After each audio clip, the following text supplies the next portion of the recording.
Hello बच्चों, let's see the question. The centre of mass of a body. तो बच्चों यहाँ पे आपको सेंटर ऑफ मास फाइंड करना है कि सेंटर ऑफ मास मास जो होता है बेसिकली कहाँ पे लाई करेगा। हमेशा आउटसाइड लाई करेगा बॉडी के, या वो अंदर लाई कर सकता है, या आउटसाइड लाई कर सकता है बच्चों को। ठीक है। थर्ड कह रहा है lies always inside the body, and the last one is lies always on the surface of the body.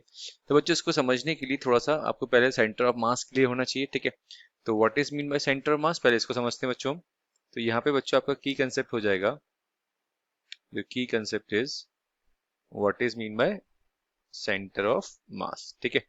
तो center of mass होता है बच्चों a point in a body, a point in a body, or you can say that, or a system of bodies, or a system of bodies in which you can say that where whole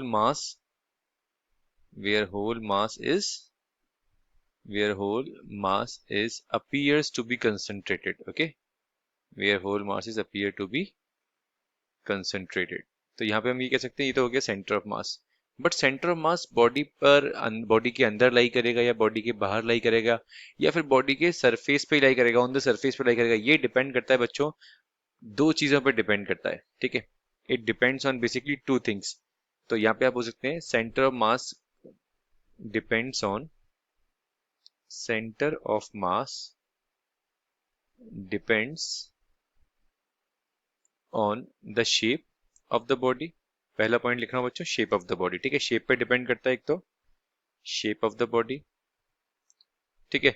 और second point जो होता है बच्चों, अगर हम बात करें, तो सेकंड पॉइंट होता है बच्चों हमारा centre of mass depends on the mass distribution. Depend on the mass distribution. Mass किस तरीके से डिस्ट्रीब्यूटेड है उस बॉडी के ऊपर, ठीक है, वो उस पर भी डिपेंड करता है। मास distributed for a continuous distributed object, ठीक है। अब ये चीज मैंने आपको बताई, इसको एक काम करता हूँ बच्चों, मैं रफ कर देता हूँ, थोड़ा सा दूर करके लिखता हूँ जिससे आपको समझने में कोई प्रॉब्लम ना हो। ठीक है। तो यहाँ पे मैं दोबारा लिख देता हूँ एक बार, फॉर अ कंटिन्यूस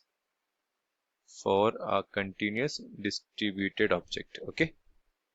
अब यहाँ पे आपको मैं दो डिफरेंट केस बताऊंगा जहाँ पे आप इजीली आइडेंटिफाई कर पाएंगे कि सेंटर ऑफ मास बेसिकली कहाँ पे लाई करता है, हमेशा अंदर लाई करेगा या बाहर लाई करेगा।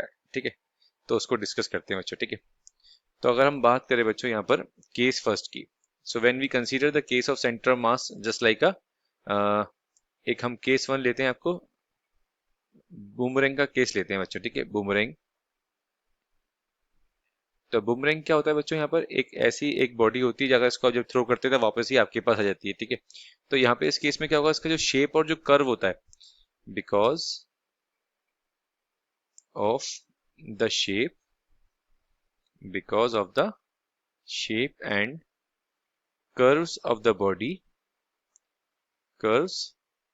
द बॉडी, यहाँ पे इसका जो सेंटर ऑफ मास है बच्चों, वो कहाँ पे लाई करता है, आउटसाइड लाई करता है। Centre of mass lies outside the body. ठीक है। सेंटर ऑफ मास कहाँ पे लाई कर रहा है, इसके आउटसाइड पे लाई कर रहा है, क्योंकि यहाँ पे इसका जो डिस्ट्रीब्यूशन होता है बच्चों मासेस का, वो होता है एसिमेट्रिकल मासेस का डिस्ट्रीब्यूशन होता है। क्लियर। तो अगर कोई भी बॉडी जिसका एसिमेट्रिकल मास ऑफ डिस्ट्रीब्यूशन है, तो डेफिनेटली उसका सेंटर ऑफ मास कहाँ पे लाई करेगा, आउटसाइड लाई करेगा। कहाँ पे लाई करेगा बच्चों, आउटसाइड द बॉडी लाई करेगा। ठीक है। अब हम बात करते हैं बच्चों यहाँ पर केस सेकंड की। तो अगर हम केस सेकंड की बात करें, for a body of uniform distribution of mass and symmetrical uniform distribution of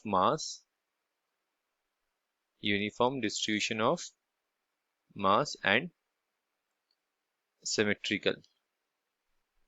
तो इसका centre of mass, for example आप एक रॉड ले लीजिए आप। ठीक है। तो आपने एक यूनिफॉर्म मास की एक डिस्ट्रीब्यूशन मास हो रहा है यहाँ पर, एक रॉड ले ली, तो इसका सेंटर ऑफ मास कहाँ पे लाई कर रहा है, इसके ज्योमेट्रिक एक्सिस पे लाई करता है बच्चों। कहाँ पे लाई करता है, इसके ज्योमेट्रिक सेंटर पे लाई करता है, ज्योमेट्रिक सेंटर पे इसका सेंटर ऑफ मास लाई करता है, तो ये बॉडी के अंदर ही आ गया। और इस केस में क्या रहता है बच्चों, बाहर रहता है। इस केस में क्या रहा है, अंदर ही आ रहा है, ठीक है, बॉडी के अंदर ही आ रहा है, ठीक है। और अगर हम बात करें बच्चों कांस्टेंट डेंसिटी की और एक्सिस ऑफ सिमेट्री की बात करें, तो यहाँ पे अगर हम एक सर्कुलर सिलेंडर ले लें बच्चों, केस थर्ड की भी हम डिस्कस कर लेते हैं। अगर आपके पास सपोज करो एक सर्कुलर सिलेंडर है, ठीक है, सर्कुलर सिलेंडर है कांस्टेंट डेंसिटी का, एक कांस्टेंट डेंसिटी का बच्चों, तो इसका सेंटर ऑफ मास लाई उसके एक्सिस पे लाई करता है, ठीक है। सेंटर ऑफ मास जो लाई करता है, centre of mass on the axis of the cylinder, तो इसका मतलब क्या हो गया बच्चों, तीन पॉसिबिलिटी बनती है सेंटर ऑफ मास की लाई करने की on the axis of cylinder. एक तो बॉडी के बाहर भी सेंटर ऑफ मास लाई कर सकता है, बॉडी के अंदर भी सेंटर ऑफ मास लाई कर सकता है, और बॉडी के सरफेस पे ऑन द सरफेस पे भी लाई कर सकता है। तो इसके हिसाब से हम अपना ऑप्शन चेक करते हैं बच्चों। तो first option may lie lie always outside the body, तो ये तो गलत होगा, ठीक है। May lie within and outside the surface of the body, yes ये करेक्ट है हमारा ऑप्शन। लाई ऑलवेज इनसाइड, तो ये भी इनकरेक्ट है। लाई ऑलवेज ऑन द सरफेस, तो ये भी इनकरेक्ट है बच्चों। तो इसके हिसाब से हमारा सेकंड ऑप्शन करेक्ट हो जाएगा। तो हमारा सेकंड ऑप्शन क्या हो गया बच्चों, करेक्ट हो गया। सो our correct option is second. I hope this solution is clear to you. All the very best बच्चों।